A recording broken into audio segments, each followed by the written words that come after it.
Hello and welcome to the Animal Reader Daily. Here is today's animal news. In the Netherlands, bird flu has been found in a cow for the first time at a dairy farm in the northern province of Friesland. The case is being investigated closely because bird flu is normally found in birds, not cows. In Poland, an animal shelter has been closed after repeated reports of animal abuse. Authorities say animals were removed from the shelter near Warsaw for their safety, and an investigation is ongoing into how the animals were treated. Cold weather is expected in parts of Texas in the United States.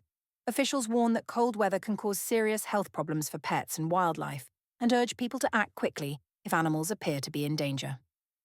In the Czech Republic, scientists have developed a human intestine model to help reduce the need for animal testing.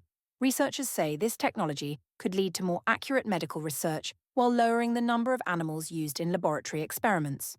In Spain, some towns held traditional animal rituals to honor St. Anthony, the patron saint of animals. While many people see the events as cultural traditions, animal welfare groups question whether activities like jumping with horses over flames are safe for animals. In the Netherlands, a rare panther was killed by another animal at a wildlife park in Volkel. The incident occurred within a breeding program, and the park says it is reviewing procedures to prevent similar events in the future. In India, a female bride's whale was found dead in the Bhitarkanika area of Odisha state. Authorities are examining the animal to find the cause of death and to check whether human activity played a role. Animal rights supporters gathered in Belgium on Saturday to protest against the growing issue of cat torture networks, especially in China. The protest aimed to raise awareness of the abuse of cats and pressure global leaders to act. A beluga whale has been seen off the Dutch coast for the first time in about 60 years.